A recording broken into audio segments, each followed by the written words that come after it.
안녕하세요. 백두산 금융연구소의 백두산입니다. 3월 1일 금요일 아침 7시 17분입니다. 오늘 한국 증시 휴장이죠. 오후 영상은 쉬겠습니다. 그리고 오늘 미국 증시는 정상적으로 개장합니다. 저녁에요. 그래서 저녁에 미국 증시 마감한 그거는 이제 주말 동안에 영상 한 편 올려서 점검하도록 할게요. 평상시처럼 그렇게 하겠습니다. 녹화 일정 말씀드렸고 어제 미국과 유럽 증시 마감 살펴보겠습니다. 물가 지표가 예상에 부합하면서 일단은 미국 증시는 오래간만에 탄력적인 반응을 했습니다. 좀 탄력적으로 올랐죠. 재료가 없었는데 재료가 나타나니까 탄력적으로 올라가는 모습입니다. 그 재료가 주식시장이 우호적이었기 때문에 탄력적인 상승한 거, 이상한 거 없죠. 이런 내용 확인을 했고요. 대신에 이제 모든 지수가 다 탄력적으로 오르진 않았습니다. 잠시 뭐 이런 걸 보시자면은 이 미국 증시 지도인데요. 보시다시피 모든 종목이 다 초록색은 아니었습니다. 종목별 쏠림이 좀 나타났죠. IT 빅테크로의 쏠림이 좀 보였습니다. 모든 지수가 다 탄력적으로 오른 건 아니고 일부 지수들은 상승 탄력이 좀 떨어지긴 했겠죠. 근데 하여튼 잘 올라가고 있다. 시장의 분위기는 굉장히 좋았다라고 보실 수 있겠습니다. 보시면 상승 종목 수도 훨씬 많았고요. 그래서 하여튼 상승했다 볼 수가 있겠고요. 유럽 증시도 뭐 미국 증시가 뭐 상승했으니 분위기 그다지 나쁘지 않았습니다. 요즘에 눈에 띄는 거는 독일 증시인데요. 독일 증시가 이번 주에 좀 탄력적으로 상승을 하기 시작했습니다. 좀 급등을 하기 시작했어요. 신고가 랠리 본격적으로 이어나가고 있는데 하여튼 미국 증시의 뭐 물가 지표 그런 영향으로 인해서 계속해서 탄력적인 상승 이어나갔다라는 거. 하여튼 유럽 증시도 뭐 그럭저럭 분위기가 계속해서 나쁘진 않은 것 같습니다. 이런 모습들 확인을 했고요. 물가 지표 내용 보겠습니다. 어젯밤 경제 지표들. 어젯밤 경제 지표 요것들 보시면 됩니다. 예상치에 부합을 다 했어요. 예상에 다 부합을 했어요. 그렇기 때문에 시장은 일단 환호를 했습니다. 이 전날 물가지표 발표되기 전날에 세계 증시는 물가지표에 대한 우려를 좀 보였지 않습니까? 왜 우려를 보였었냐면 지난번에 CPI와 PPI를 우리가 확인을 했는데 얘네가 예상보다 높았단 말이에요. 그랬기 때문에 야 이번에도 물가가 높을 수 있어라는 우려를 살짝 갖고 있어서 시장이 어제 좀 경계를 좀 했던 것인데 근데 일단 보시다시피 물가가 예상에 다 부합을 하니까 시장은 일단 뭐 좋은 모습을 보였습니다. 주식시장은 일단 환호를 했어요. 물론 일부 지표가 조금 숫자가 높긴 합니다. 조금 부담스럽긴 한데 그렇지만 어쨌든 전반적으로 예상치에 부합을 했기 때문에 일단 시장은 좋아했다 이렇게 보실 수가 있겠습니다.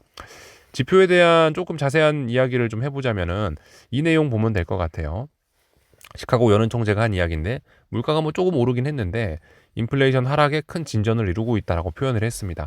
정확한 표현입니다. 잘 이야기한 거예요. 인플레이션이 지금 확실히 둔화가 되고 있긴 합니다. 인플레이션이 조금씩 둔화가 되고 있어요. 물가 상승률이 막 예전에 막 10%, 막 9% 이러다가 지금은 뭐 3%, 2%뭐 이런 식으로 내려오고 있습니다. 분명히 추세적으로 물가가 안정되고 있는 것은 우리가 확인하고 있어요. 그렇기 때문에 지금 주식시장이 좀 안정적일 수 있는 거고 뭐 금리 인하 이야기를 할 수 있는 거고 그런 겁니다. 어쨌든 인플레 하락에 큰 진전을 보이고 있다라는 표현은 그래서 적절한 거죠. 인플레이션이 추세적으로 이렇게 감소하는 건 어떤 물가가 안정되고 있는 걸 추세적으로 확인하고 있어서 긍정적인 건 맞는데요. 근데 뭐 일단 확실히 스티키하긴 합니다. 스티키. 그러니까 물가가 10에서 예를 들어서 물가가 10%에서 5%까지 떨어지는 건 손쉽게 떨어졌지만 3%에서 2% 떨어지는 거 지금 이 과정에 와 있는 거죠. 마지막 스텝에 와 있는데 이 마지막 과정이 굉장히 좀 어렵긴 합니다. 그래서 물가 상승의 속도가 둔화가 되고 있습니다. 이런 점이 금리나 기대감을 후퇴시키면서 시장의 일부 우려를 낳고 있지만 심각한 우려는 아니고 아직까지는 뭐 시장은 전반적으로 분위기는 좋습니다. 하여튼 스티키하긴 하지만은 추세적으로 물가가 안정되고 있기 때문에 걱정할 거 없다. 이런 식으로 일단 시장은 보고 있고 요게 맞는 생각입니다. 그래서 일단 이런 내용들 이 정도 내용 보면 될 것 같고요. 참고로 저기 다른 지표 하나도 더 있었어요.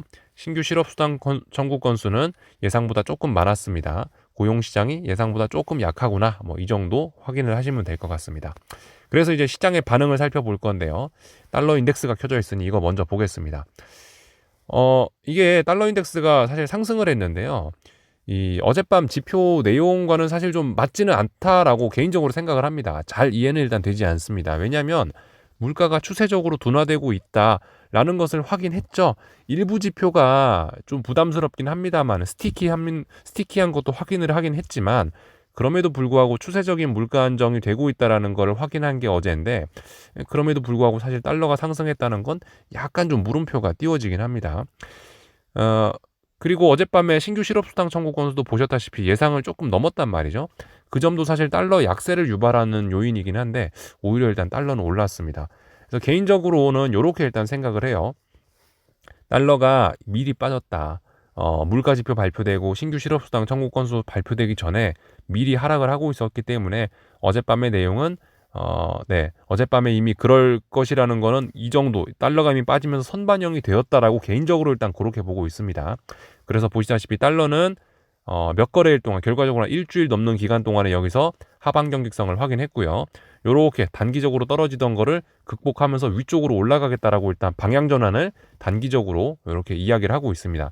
방향 전환의 신호 나온 거죠. 요렇게 일단 볼 수가 있겠습니다. 물가 지표에 대한 반응 조금 좀 이상하다라고 생각은 들지만 선반영이라는 개념이 적용이 됐다라고 일단 저는 그렇게 보고 있습니다. 그래서 달러 이야기를 좀 간단하게 했고요. 금리 이야기 하겠습니다. 10년물 국채금리입니다. 어젯밤에 하락 마감했죠? 자연스러운 일입니다. 그죠? 물가가 예상치에 부합했잖아요. 지난번에 CPI, PPI는 예상보다 높아서 금리가 올라가는 요인이었지만 예상치에 부합했으니까 이 우려를 금리가 올라갈 수 있다는 우려를 좀 잠재워 준 겁니다. 물가 괜찮네. 그러니까 금리가 하락 마감을 한 거예요. 사실 어젯밤에 이제 금리 인하 기대가 확 높아지지는 않았습니다. 물가 지표가 예상에 부합했으니까 금리 인하 할 거야라고 하면서 막 금리 인하 기대감이 확 높아지고 그러지는 않았어요.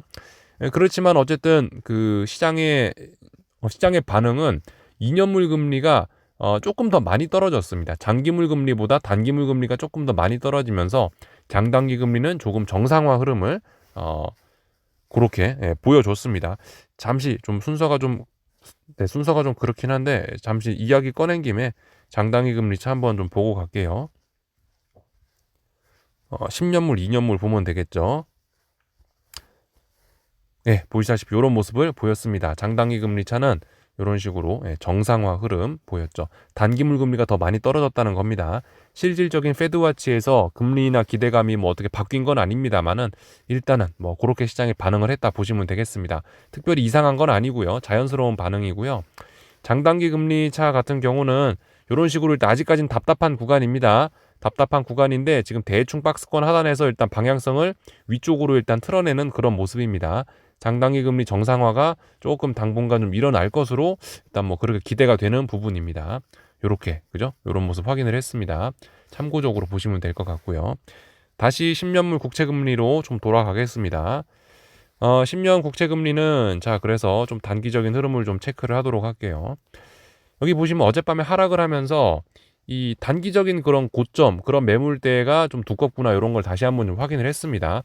어젯밤 물론 중요한 지지선을 붕괴시키지는 않았는데 어젯밤에 이런 조금의 하락은 근데 이 조금 공격적으로 이야기를 하자면은 금리 하락 전환의 신호가 등장했을 수도 있다라고 좀 강력하게 표현도 할 수 있을 것 같긴 해요. 그래서 어젯밤 뭐 했냐? 금리 하락 베팅 했습니다. 물가 지표 나온 거 확인하고 최대한 빨리 금리 하락 베팅을 했어요. 그래서 일단 조금 수익을 깔고 있는 그런 상황입니다. 하여튼 조금 공격적으로 봐주자면은 뭐 이런 거는 이제 금리가 하락 전환할 수도 있다는 그런 신호탄이 쏘아진 거다라고도 일단 볼 수는 있겠습니다. 조금 공격적으로 해석하자면요. 근데 아직 중요한 지지선을 붕괴시키지는 않았으니까 뭐 작게 이야기하겠습니다. 하여튼 금리 같은 경우는 어제 말씀드렸다시피 물가지표 발표 전에 이미 위에서 어떤 단기 고점 혹은 이 정도면 중기 고점이라 이야기할 수 있을 것 같아요. 이 정도 기간이면요.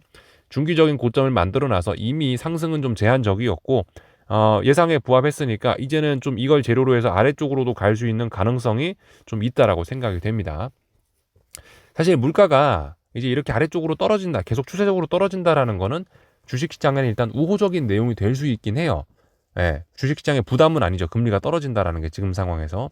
근데 뭐 사실 지금 금리와 뭐 주식시장이 계속해서 뭐 따로 독립적으로 제각각 잘 움직이고 있기 때문에 일단은 뭐 주식시장에 대한 어떤 그런 관점 변화, 일단 주식시장 자체가 좀 전반적으로 장기간 평화를 겪고 있어서 좀 안 좋을 수 있다라는 뭐 일단 그런 생각은 일단 아직까지는 변화는 없습니다. 기존에 말씀드렸던 그런 부분은 일단 변화는 없어요. 하여튼 금리에는 어떤 변화가 좀 생겼다라고 생각이 돼서 일단은 베팅을 했습니다. 아직까지는 답답한 구간이에요. 그죠? 명확하게 나오진 않았는데 이 정도 됐으면 재료까지 있으니까 이제 금리가 좀 하락 전환돼서 좀 이제 금리가 좀 추세적으로 좀 떨어지지 않을까 라는 생각을 일단 좀 해보겠습니다. 그래서 금리 이야기를 좀 해봤습니다. 네, 이제 주식시장으로 이야기를 좀 돌려가지고요. 주식시장으로 이야기를 좀 돌려서 네, 보시면은 IT 빅테크가 어젯밤에 좀 많이 올랐죠. 뭐 엔비디아, 마이크로소프트 이런 친구들이 좀 많이 올랐고 구글, 메타 이런 친구들이 좀 올랐습니다. 그런데 뭐 일단 잠시 후에 자세한 내용을 살펴보긴 하겠는데 아직까지 얘네가 어떤 중요한 저항을 막 돌파한 척하고 그런 건 아닙니다. 그래서 일단 그 내용을 좀 볼게요. 예, 일단 먼저 그 참 개별 종목들 보기 전에 일단 지수의 흐름부터 좀 먼저 살펴보도록 하겠습니다.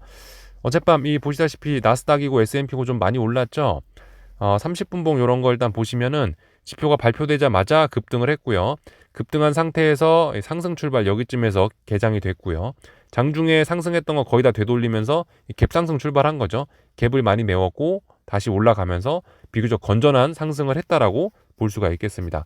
미국 증시는 건전하게 상승을 했다라고 볼 수가 있겠고, 다만 근데 이게 보시면 이 종가상 기준으로 봤을 때는 중요한 기준에 지금 턱걸이가 된 겁니다. 그래서 아직 중요한 자리를 넘어서진 않았어요. 그래서 일단 저의 생각 그대로 유지합니다. 장기간 평화로 인해서 막상 중요한 자리를 넘어가지 못하는 이런 상승 같은 경우는 반등시 매도 전략으로 접근한다. 일단 그런 시나리오는 일단 계속해서 유지하고 있고요.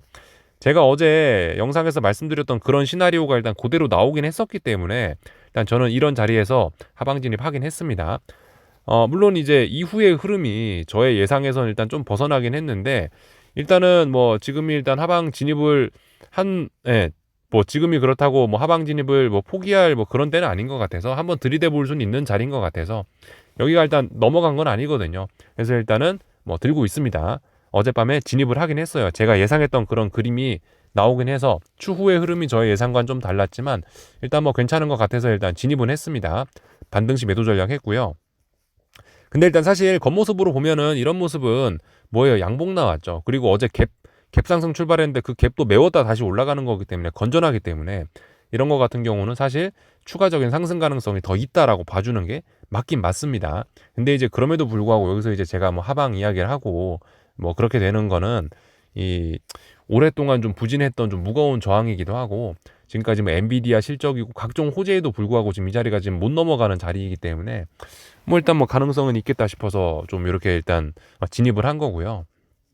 그리고 그죠? 장기적인 평화라는 부분이 그게 좀 또 제가 지금 보고 있는 좀 중요한 어떤 베팅의 포인트이긴 합니다. 하여튼 그래서 여기서 좀 비교적 중기적으로 못 넘고 있기 때문에 단기 고점이라 표현하기는 좀 기간이 길어요. 그죠? 이 정도면 중기라고 표현을 할게요. 어떤 중기적인 둥그스름한 천장 가능성은 충분히 있기 때문에 이렇게 오랫동안 천장을 만들어 버리면은 얘가 만약에 이제 앞으로 뭐 하락 추세가 아니고 이제 얘는 하락하면 조정일 텐데 조정이 생각보다 좀 깊어질 수 있습니다. 그렇기 때문에 지금 진입을 한 거죠. 하여튼 그래서 어젯밤은 일단 상승 마감해서 잘 올라간다라는 뭐 그런 모습을 보이긴 한 건데, 근데 일단 뭐 제가 원하는 그런 가격 조건, 뭐 제가 원하는 뭐 일부 조건들이 맞았기 때문에 일단 진입은 했습니다. S&P도 사실 비슷해요. 지금 어딘가를 넘어서진 못했습니다. 넘어갈 것 같지만 일단 어딘가를 넘어서진 못했습니다. 그래서 S&P는 이 정도면 단기 고점을 일단 만들고 있는 과정이라 볼 수는 있겠는데, 근데 일단 사실 이 모습은 객관적으로 보면 더 올라가겠다라는, 앞으로 더 폭등을 하겠다라는 그런 모습이긴 합니다. 근데 일단 폭등할 수 있을지 없을지는 일단은 좀 우리가 지켜보자고요. 그래서 이런 내용까지 좀 살펴봤고요. 좀 전에 그죠? 금리 내용 살펴봤죠? 예. 채권 선물은 이런 식으로 올라갔다. 그래서 앞으로 얘는 좀 계속해서 올라갈 가능성이 좀 있다. 뭐 이 정도 내용까지 일단은 보면 될 것 같습니다. 네, 이제 다시 화면을 좀 돌려서 개별 주식 이야기 조금 하고 비트코인 이야기를 참 제가 안 했더라고요. 비트코인 이야기 좀 먼저 좀 하겠습니다. 비트코인이 요즘에 대폭등을 하고 있습니다. 그죠? 이게 비트코인 대표 차트인지는 잘 모르겠지만 하여튼 대략적으로 비트코인은 이런 식으로 최근에 급등을 하고 있어요. 이 비트코인 같은 경우도 이 보시면 물가지표 발표 하루 전날에 대폭등을 하긴 했습니다. 평상시에도 급등을 계속해서 하고 있었지만 이 그 전날 물가지표 발표되기 이 전날에 가장 큰 장대 양봉을 보이지 않았습니까? 그죠? 상승의 기울기가 가장 가팔라졌더라고요, 이날에. 그래서 사실 저 개인적으로는 이런 생각을 좀 하긴 했어요. 아, 물가지표 발표 전에 얘가 이렇게 대폭등을 해버린다라고 한다면은 더군다나 근데 지금 자리가 또 그런 자리잖아요. 이거 비트코인 주봉입니다. 지금 비트코인 주봉상 이렇게 매우 중요한 자리인데 여기서 물가지표 발표 앞두고 얘가 이렇게 폭등을 한다라는 건 사실 저는 일단 얘는 추가적인 상승 가능성을 레벨업하고 싶지는 않다라고 일단 그렇게 일단 좀 개인적으로 해석을 하긴 했습니다. 근데 비트코인의 의미가 있죠. 비트코인은 뭐 제가 말씀드렸다시피 얘는 시장의 심리를 보여주는 그런 좋은 자산이다라 말씀드렸는데 얘가 이렇게 뜨겁게 달아올라 버리면 아마 일단 지표 발표 이후에는 물가 지표 발표 이후에는 얘가 방향 전환을 할 수도 있다라는 일단 그런 생각을 하긴 했고요. 실제로 그래서 어젯밤에 그 막상 물가 지표가 뭐 그렇게 나오고 시장에 긍정적인 물가 지표 나왔음에도 불구하고 일단 비트코인은 일단 음봉이 나오고 있는 그런 모습이긴 합니다. 이런 모습들은 좀 우리가 좀 주목을 해야 될 부분이 아닌가 싶어요. 제가 엔비디아에 투자하진 않았더라도 엔비디아 주식을 맨날 여러분들과 체크하는 것은 엔비디아가 미치는 영향이 시장에 굉장히 크기 때문에 지켜보는 건데 비트코인 본 것도 엔비디아 보는 거와 같은 이유라 보시면 됩니다. 시장에 미치는 영향이 워낙 크기 때문에 이런 거 좀 볼 필요는 있을 것 같습니다. 근데 얘가 지표 발표 전에 미리 폭중 놀이를 했고 그리고 지표 발표 이후에 지금 이제 음봉이 나오고 있다는 사실 자체는 조금 좀 시장에 좀 어떤 경고의 신호를 얘가 보내고 있는 게 아닌가라고 봐야 될 것 같긴 합니다. 애플은 어젯밤에 뭐 계속해서 하락하면서요 좀 부진합니다. 중요한 지지선이죠. 여기 여러 번 테스트했던 그런 자리인데 다시 이 자리까지 내려왔는데 일단 지지력이 보이지 않습니다. 그죠? 이거 추세적인 하락 전환 가능성 생각을 해봐야 되겠어요. 물론 얘가 추세적인 전환을 한다 하더라도 아직까지는 박스권이기 때문에 목표치는 박스권 하단까지 제한적일 수 있습니다. 근데 일단 분명히 애플이 부진하다라는 거 확인을 했고요. 엔비디아까지 보고 마치겠습니다.